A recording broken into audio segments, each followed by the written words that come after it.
Imagine growing up in a family of entrepreneurs. Imagine going off to college and succeeding in your education and teaching in your own hometown to become your own distinguished political leader.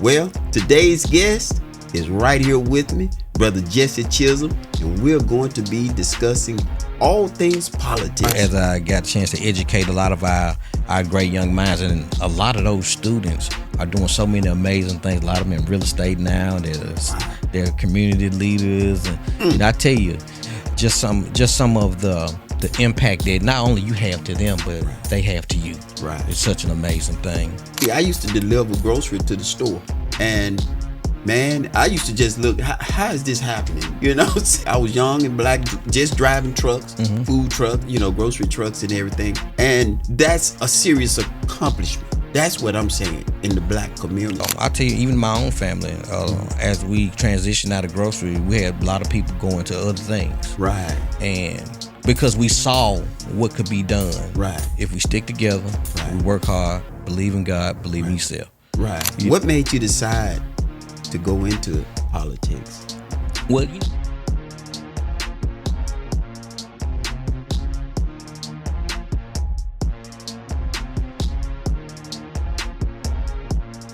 imagine growing up in a family of entrepreneurs. Imagine going off to college and succeeding in your education and teaching in your own hometown, but yet to become your own distinguished political leader. Well, today's guest is right here with me, Brother Jesse Chism, and we're going to be discussing all things politics. Well, stay right here on Promise Seekers Nation. Well, Brother Jesse, I appreciate you joining me. My son Isaiah is the one heading up everything over here, so we got to watch him. Absolutely. Tell me and the Promise Seekers Nation a little bit about yourself. Where you grew up at and how things transpired for you. Okay. I'm Representative Jesse Chism. I currently have the privilege of chairing the Tennessee Black Caucus of State Legislators.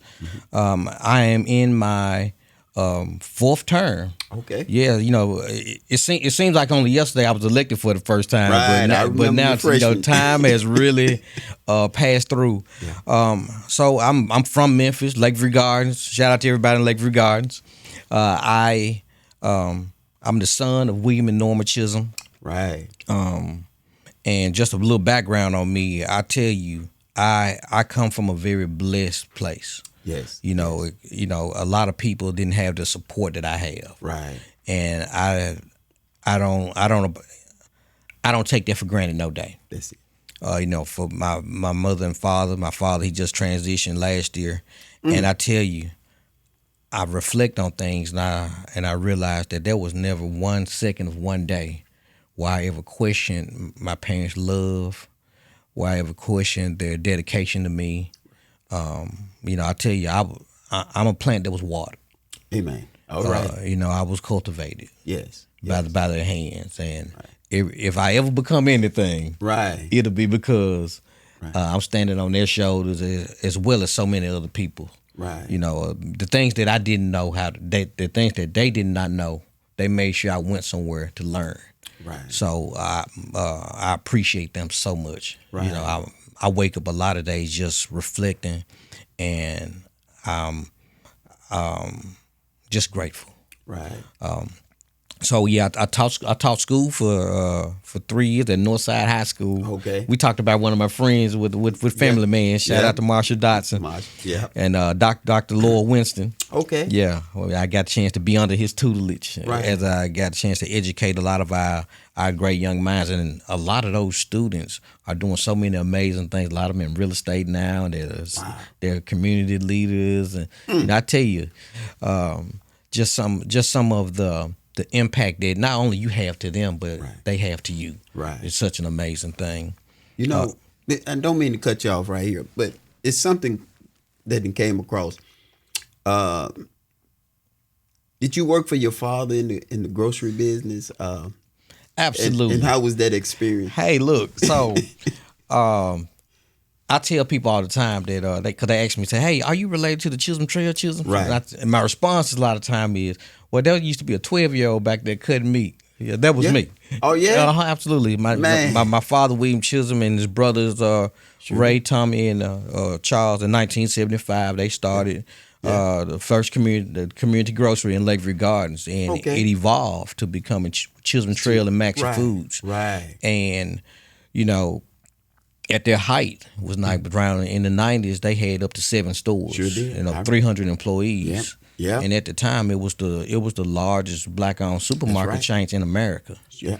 And when they closed in 2014, they were the last at that time.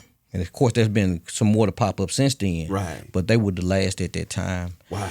And in Memphis, we were so blessed because between 1975 and 2014, the city of Memphis did not know what a food desert was. Say what again? The city of Memphis did not know what a food desert was. We didn't have any food deserts because they went into neighborhoods and serviced communities that the big box stores wouldn't go to, or where they were leaving. Right. You know, we took over a lot of Kroger's that decided to leave, and you know, they bought those stores and continued to operate in those communities, so people would be able to have sustainable food in their neighborhoods. That's right. So, you know, the impact that they had. Right. You know, and we're in the last day of Black History Month, so I think this is very appropriate. Right. And just being able to see Black history close up. And a lot of people don't understand, Representative, that it would seem almost next to impossible to get a grocery set up like that. Because, see, I used to deliver grocery to the store, okay? And, man, I used to just look, how is this happening? You know? and that's what put in your mind. As a black, I was young and black, just driving trucks, food trucks, you know, grocery trucks and everything. And that's a serious accomplishment. That's what I'm saying in the black community. Look, especially during those times. That's what I'm saying. Because when they first went into business, you know, there were no large banks that would give them a loan. That's right. And they were in independent grocery, if I'm not mistaken. I mean, this matter of fact, small situation. the first time they were able to get a loan from the bank to operate business was through Tri-State Bank. Come on, you know, Jesse Turner and all the great people over there at Tri-State. You know, the Black Bank. And that shows you how important it is for us to have a community infrastructure. That's right. Where people can be able to grow and thrive in their own neighborhoods. That's right. Right. I saw it. I mean, and when when I was delivering, I could see the customers coming in. I mean, they full. I mean, just like any other, you know, major chain. They would come in. I could see it. I unload truck. And hey, hand the bill, whatever I had to do, and get the paperwork, and I head on to the next one. And I mean, I actually saw that. But see, I wouldn't have never thought that as much capital that it took to operate those stores, that it would take that long to be able to have a bank financing, you know. And that's important in any business, trucking, whatever you're doing, because you got to have that operating capital. Yeah, well, you know, the grocery business is a volume business. Yes. So, you know, even if the receipts say, hey, you're selling a lot, the margins still aren't that high. You know, my dad used to tell me, say, hey, if you make them between 2 and 3%, you're killing it. Wow. So a lot of banks were like, hey, how do we recoup our money? Right. So that was a challenge, but I tell you, they were very resilient.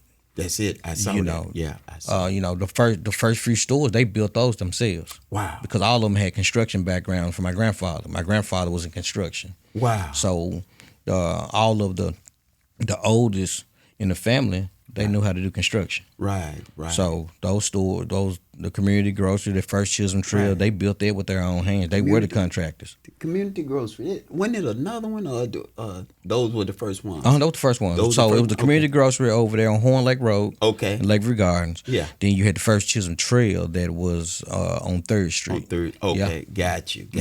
So, and then over there near that was that the one over near the going north up on Chelsea towards You Chelsea. had one on Chelsea, yeah? Yeah, yeah, I remember that one. Yeah, so man, it was wow. I mean, I remember those stores just as well, man. You know, even as a young truck driver, I didn't mind running the route there. You know, for some reason, I just didn't mind running the route, and it was very inspirational to me. You know, as I went into entrepreneurship, they were very inspirational to me. So I know I can remember just as clear, and I wish today we could actually see that and how it really is with the younger generation. Even though the dynamics have changed, it's just knowing that we have those type of institutions to feeding our people and economy. Yeah, having our own economy, man. Yeah. That's what's important. But you know, I tell you though, I'm you know, our young people, they get a lot of slack, but let me give them some praise a little bit, because I get a chance to be around a lot of young people who are doing amazing things. Yeah. And you know, because I'm in the middle now. You know, Right. it's weird to me now. Yeah. You know, my heroes are aging out, and now I'm seeing new heroes come through. That's right. And of course, they do things differently. Right. But I'm seeing a lot of people doing it anyway. Because even I tell you, even my own family, as we transitioned out of grocery, we had a lot of people going to other things. Right. And because we saw what could be done, if we stick together, we work hard, believe in God, believe in yourself. Right. You know, Wow, that's something. So you went to my old alma mater. I graduated in '84 at Overton High School. All right. Yep. All right. So that's when we was called the Rebels, and I think by the time you got there, Wolverines. We Wolverines, yeah. It sure was. So I was under that system over there, but you know, growing up in those areas, I think we saw it, but nothing you can do about it, and it really didn't bother. But then when it changed to the Wolverines, that means somebody was just adamant and very conscious to say, "Hey, let's change." Yeah, and it was long overdue, most likely. Yeah, you know, because I went to Westwood for a semester. Okay. Then I went to Overton, because I was in their performing arts program. So which one did you do? I did piano. Oh yeah. Oh wow. Now, if anybody understand Overton, you had to audition. Yeah, you had to audition to get in that program. Yeah. So, and I didn't want to go at first. My mother, she was like, "No, you're gonna go to Overton." I was like, right. So I tried to mess up the interview and the Wow. Just couldn't get through it. Yeah. They said you can play. Come on. Yeah. So how did that affect you in the future decisions that you made? Oh yeah. So Mr. Clark White was our principal. And Mr. Clark White, he was strong. He was somebody you could look up to. Right. And he cared about everybody. Right. And he used to have these keys he used to shake in his hand.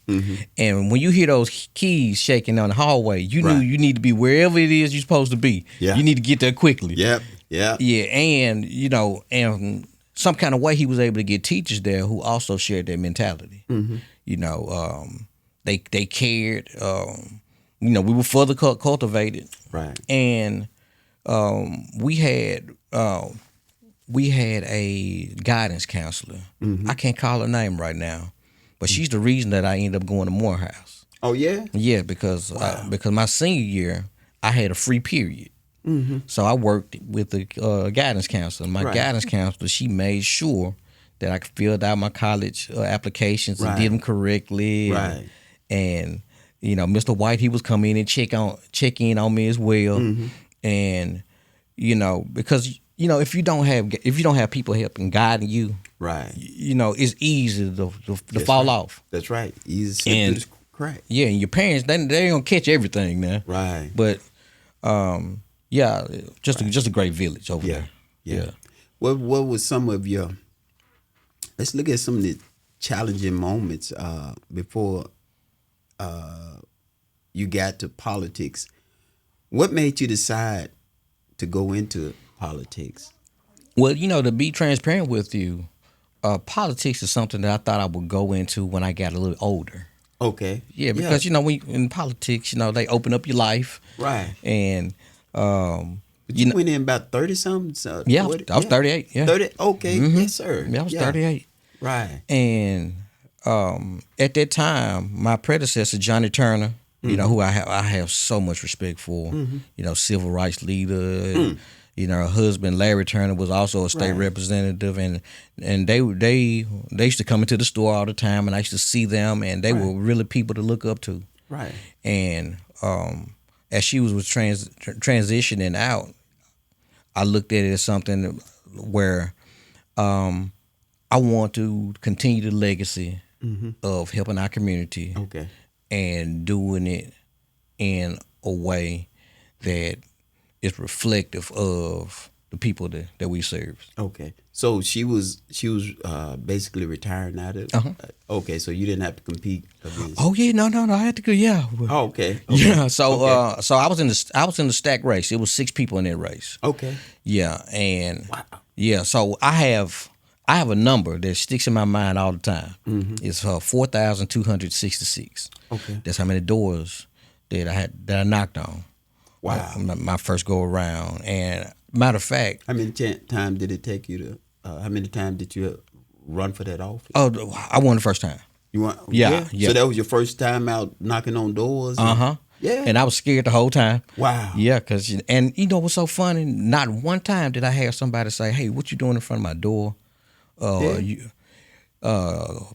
I hear stories about people getting cursed out. I never got cursed out or anything. Nothing like that. Wow. And you know, people were actually engaged and happy that someone took the time to come tell them a little bit about themselves. Was there ever a moment during that campaigning that you said, "Man, I don't know if this gonna work"? Hey man, well that's a thought that you fight every day. Okay. You know when God tell you to move, he don't say it's gonna be comfortable ride. That's right. I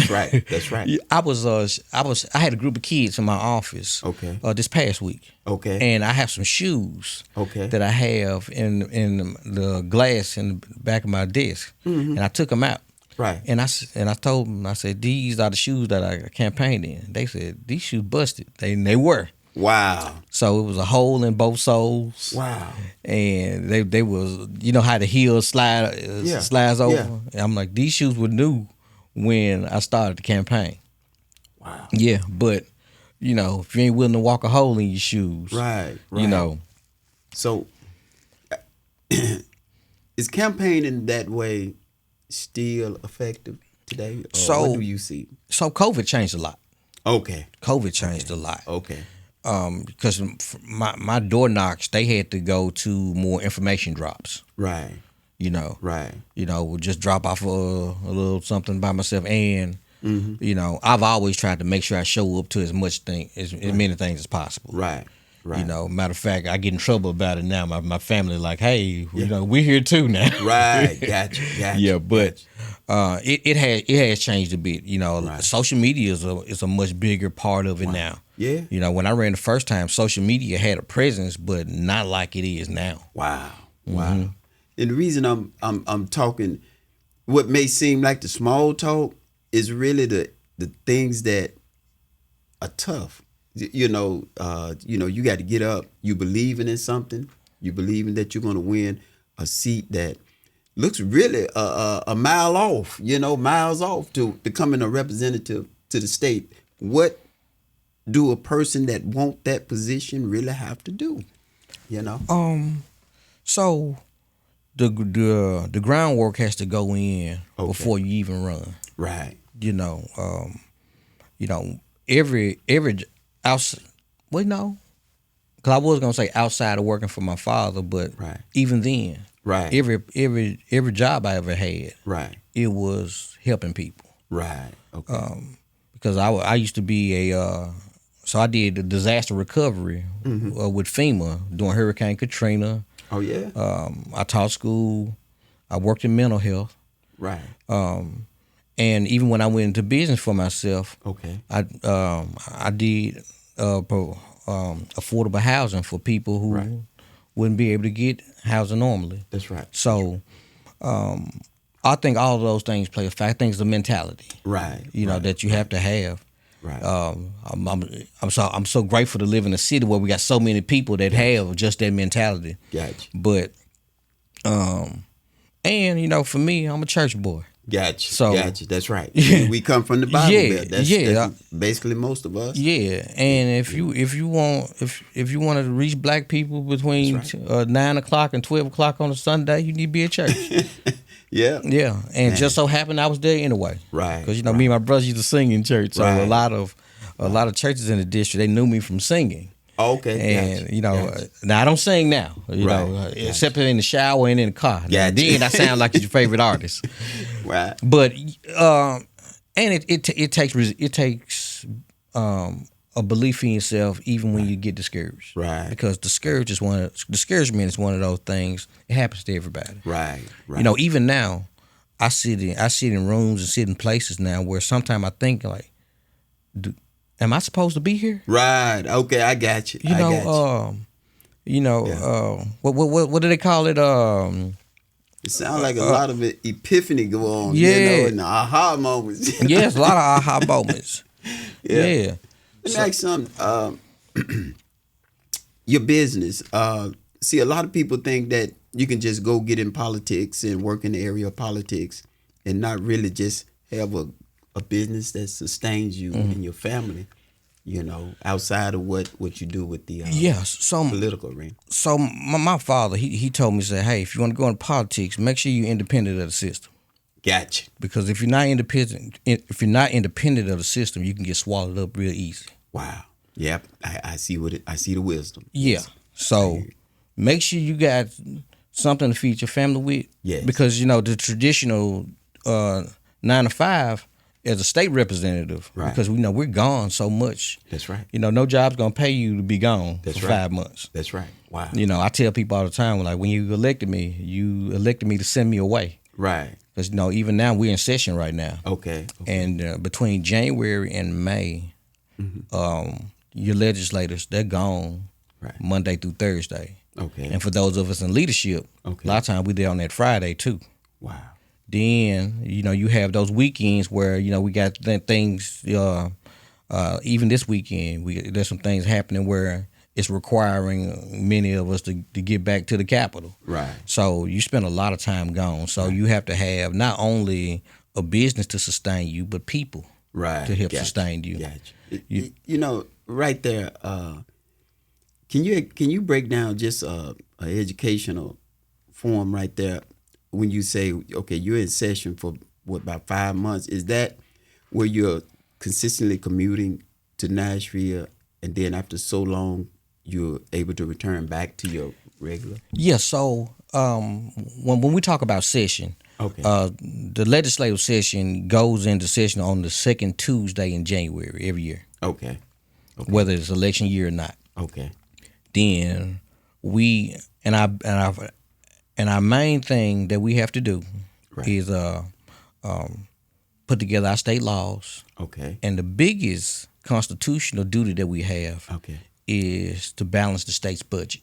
Yeah, I can see that. Yeah, and this year the state's budget is close to $59 billion. I may be a little off, but it's in the up to $50 billion. Gotcha. And though, and I'm on finance now, so so you can see the spreadsheet. Yeah, so I get numbers in my head all the time now. Gotcha. When I close my eyes at night, I see numbers. Yeah. Wow. But so we're gone between that time and May. Usually about May. Okay. Sometimes it's a little earlier, sometimes a little later. Okay. But so that means you'll return back to Memphis in a consistent basis to take care of your business, family, and what have you, without having to travel back to Nashville for business. Yeah. So session isn't going on during the weekends. Okay. So that's when I'm home on the weekend. Right. But it's sort of like a truck driver, and it's Yeah. So matter of fact, I would argue that we probably put as many miles on our vehicles as a truck driver. Yeah. But you also get compensated, right? So we have a per diem, but it's okay. You don't do this job for the money. I tell you that. Right. Gotcha. Matter of fact, as a state legislator, you lose money doing this job. Okay, I got you. Yeah, I got you. Okay. Because your opportunity cost that You lose Yeah. while you could have been at work. Yeah. Yeah, that family time that you missed, and Yeah. all the wear and tear on vehicles. Yeah, You know, I see that. Yeah. and you gotta have a place to stay when you get there too. Sure do. So, you know, Wow. all that stuff adds up, and That's not a budgeted a allocation as being a part of the political environment as far as housing and different yeah. things. So you But know, it's only so much allocation. yeah, Okay. yeah, because you know, no one wants to be seen giving themselves a raise. I tell you Right. that. Gotcha. That's right. Yeah. That's right. Well, I guess the reason I'm talking like I am because, being in the military, as a warrant officer, there's a certain amount of allocation that's taking place for us to travel and bed and do what we had to do. Which came along with ensuring that things were taken care of. Yeah. So I would have taken that as government officials. I would take that in the same light. Yeah.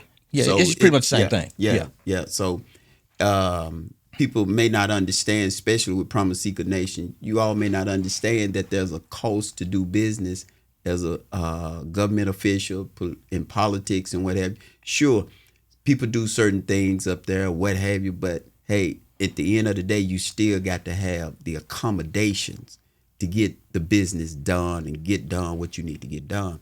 And I've always been the type of person, I grew up in the military at 18, okay? So I stayed all the way till I retired at 38. So in being in the military and crossing over, I could see the difference. And it made sense. Okay, this makes sense. Yeah. But then certain things didn't make sense, but yet a lot of stuff made sense. And it all boiled down to the individuals. Yeah. So that's what I'm saying. I can see that travel. Yeah. I can see why you have to do what you have to do. You know, when I was teaching school, I coached track as well. Yeah. And coaching track, they gave you a stipend. Yeah, sure did. Yeah. But any high school coach of any sport, they know you spend all that on them kids. That's right. You end up putting it right back. Yeah. But, so in education, now that you're in the political arena, what's your views on education now? We need to continue to make our public schools as strong as possible. Right. Now I'm one of those people. I believe in all facets of education. Right.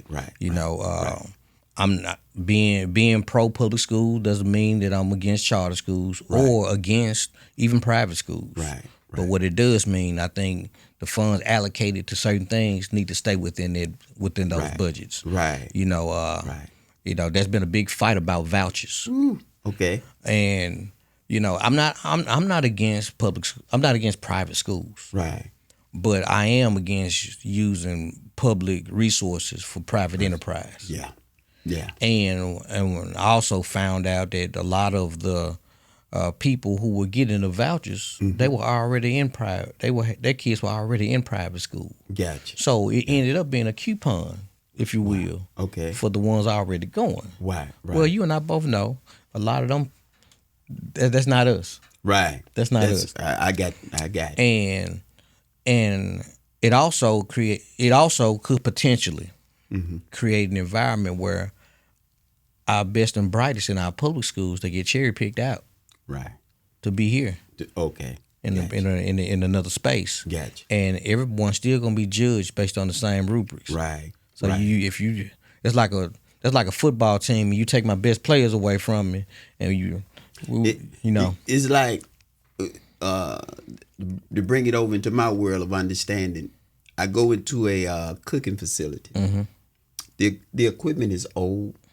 It's been there for years. And I go in to write up acquisitions for them. But then I send them in, and for some reason or another, they get lost.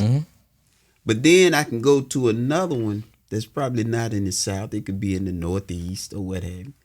And the equipment is new, modern, up to date. And you almost swear it's state of the art.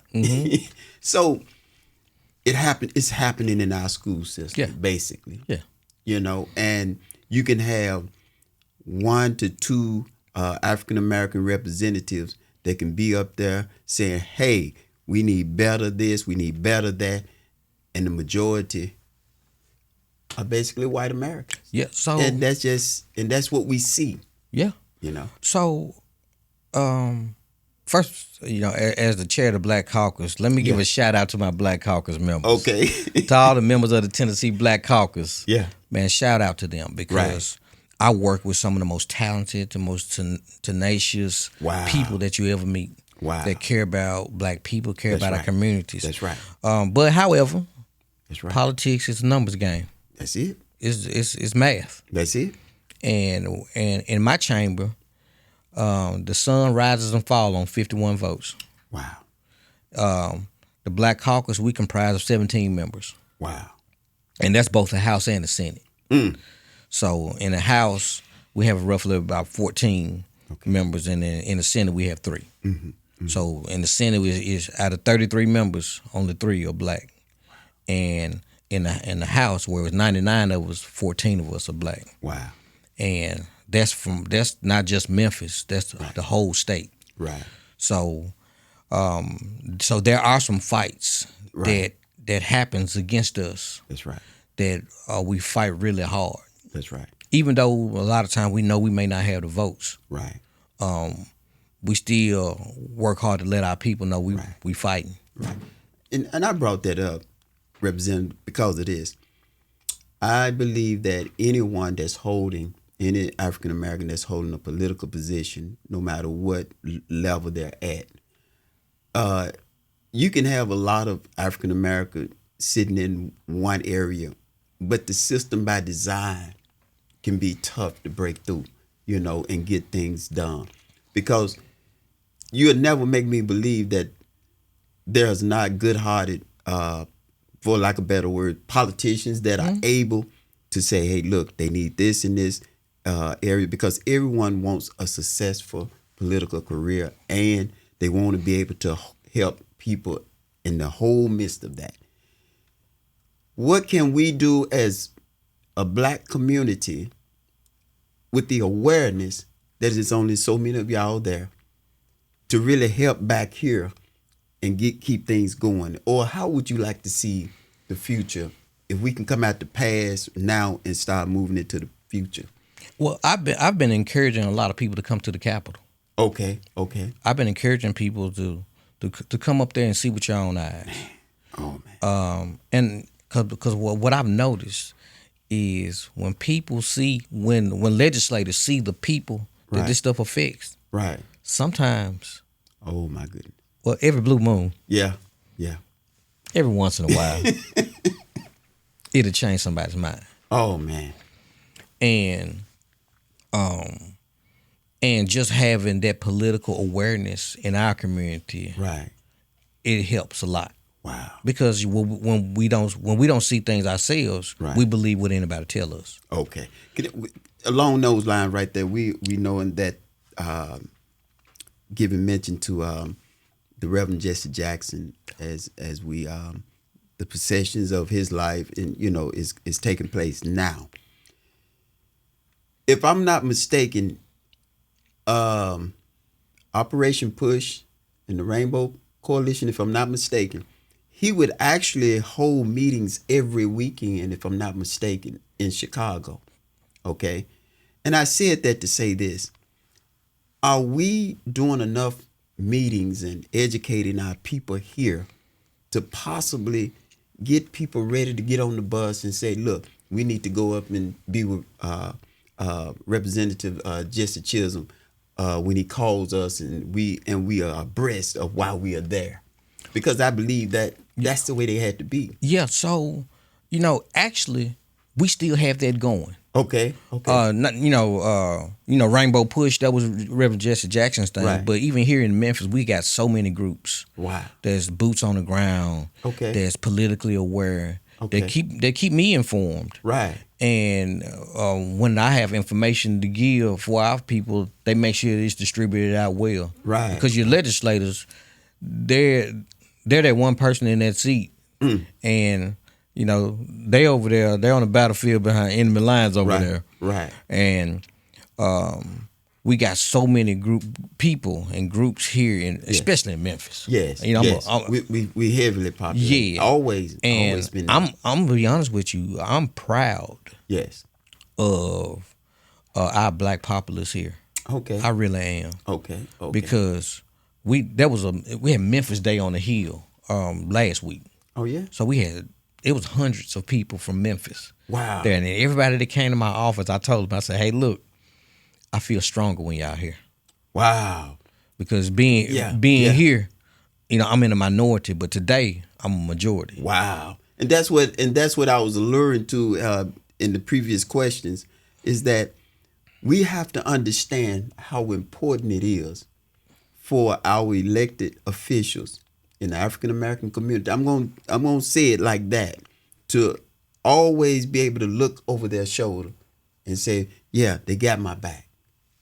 Yeah, I believe my constituents really supporting me. Mm-hmm. Because when you have to face off with them unequal numbers, man, it can be tough. And that's not being racial or anything. It's just facts. It's the numbers. It's just numbers. Hey, look, I'm gonna say a lot of times how blessed I am. Right. My district, when they come to the Capitol, yeah, I know there's not a person dead, alive, or yet to be born can mess with me that day. Wow, man. Yeah, because you know the amount of support that I've had in District 85, man. Shout out to everybody in District 85. 85. I serve some of the best people in the whole world. Yeah. And I'm so blessed to have people that got my back. That's right. You know, because you know, no matter what you do, there's some parts of the journey you got to walk by yourself. What people don't realize is that that's like, you know, that's family. Yeah. You know, when you look back over your shoulder and say, hold on, that's District 85. Oh yeah. That's family. Yeah. And so when you start taking it on like that, that makes the journey worthwhile. Yeah. You got colleagues and peers that are here in Memphis. Brother Parkes, what's his name? Parkes? Yeah. Antonio Parkes. Yeah, that's my boy. Yeah. And you got Brother Pierce. Mm-hmm. Yeah. How does it feel, you know, to at least have the camaraderie of those guys up there with you and knowing that they see it like you see it? That's so important. Okay. That is so important. Right. Whatever you do in life, you got to have a support system. That's right. And we have a really good support system for each other there. Right. Of course, none of us agree on everything. That's right. Anybody that agree on you with anybody you can't disagree with at all, that's not a friend. That's a buddy. That's right. But and we all got our different ways of doing things. That's right. You was in the military, right? I was in the military, and I know how important it is to have those differences, but still know, hey, at the end of the day, there's a war out there. Hey, look, so our members, we make up different branches. Right. All of us don't do the same thing. Gotcha. But we all headed towards the same direction. Right. And I'm really blessed to not only be a part of it, but to be I'm talking specifically about my black members. To be the chair of the Black Caucus right now is my life's honor. Can you break that down? Give us a bit more education on the chair, the seat of the chair. So as the chair of the Black Caucus, I help drive the direction of the caucus and be the voice of Black Tennessee on many issues. Right. I've made it a point to emphasize educating our constituents a lot more, because now we do a statewide Black Caucus tour. Oh yeah. So we go from Memphis to Knoxville, having town halls to inform people and to listen as well. It's more of a listening tour than it is for us talking. Wow. Also, our biggest education point now is we have the Tennessee Black Caucus Summit each year now. So we just finished our second year of doing so. We do it near Nashville because it's just centrally located, so everyone can get there. But the first year, it was really intimate. Then the second year, it has ballooned into something that really big. Right. When it's time for negotiating with the governor and the leadership Right. on the state level. Me and my executive team, we're the ones they go in to talk about some of the things that's needed for blacks in Tennessee. Right. And and I tell anyone that we're not excluding anyone, but we're laser focused on the condition of black Tennessee. Right. Because I tell people all the time, a lot of times Right. we are so inclusive Right. that we get excluded. Wow. So I want to make sure that we're taking care of home first. Right. Then, as we're able to help, because as where Black Tennessee goes, there goes the rest of Tennessee.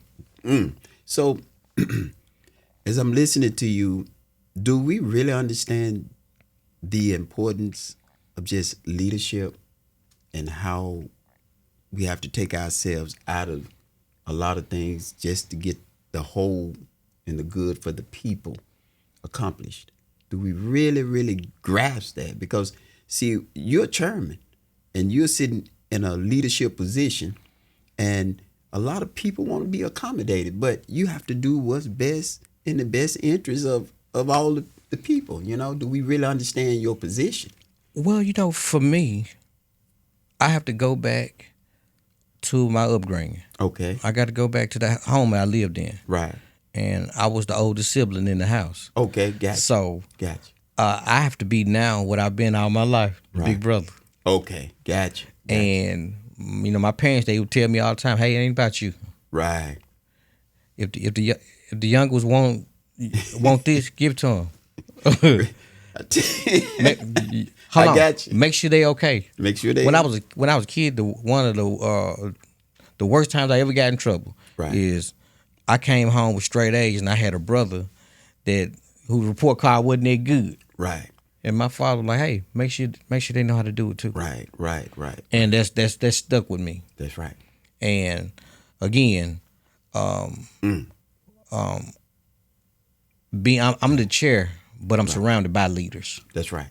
So, and that's a strong incentive right there when you because see what we don't understand, representatives, that as leaders in, say, a church, you're trying to bring up leaders, but where you're at, you got leaders. Yeah. Matter of fact, I learned. I'm gonna go back to my caucus again. Okay. I learned way more from them than I believe they could ever learn from me. Wow. Because we got people with institutional knowledge. Wow. We got people there who are the institution. People like your Larry Millers, your Joe Towns, your G.A. Hardaways. Yeah. Brother Hardaway. Wow. Those guys. I almost forgot about it. Those guys have been there, and they were there when Democrats were in charge of everything, and not only was Democrats in charge of things, they were in charge of a lot of they were in charge of the Democrats. Right. They were the chairs of committees. So, being in this super minority now has been a culture change, but they also know the genesis for some of the things that I'm fighting for now. So there's a lot of advice and a lot of pitfalls. Right. There's some pitfalls I've been able to avoid. Right. Because I've had some of them tug me on the shoulders. People like Leader Campbell, like, "Hey, don't go that way." That's right. a trap. That's right. I remember when where you at in mentoring. Isn't it an amazing thought when someone tells you you're gonna do more for other people that can't do nothing for you? Well, that's part of it. Okay. Hold on, yeah. That's what it's for. That's it. Yeah. Hold on. Leadership and service, it means doing something without expecting something back. That's right. That's right. The service is your payback. That's right. Just like a pastor. That's right. Your job, you trying to get people into heaven. That's right. Right. And I just so happen to be in a position where I'm trying to help people help themselves. That's right. So they can make their life better. That's right. Because of course I can't do it for you. That's right. There's not and I have to be very transparent about this. Right. To people, there's not a politician, dead or alive, or yet to be born, that can single-handedly change your life. That's right. That's an inside job. That's right. You got to do that. That's right. We can only make sure a couple of doors are unlocked so you can walk through them. Right. That's right. That's right. But you got to grab the door yourself though. That's right. So. That's right.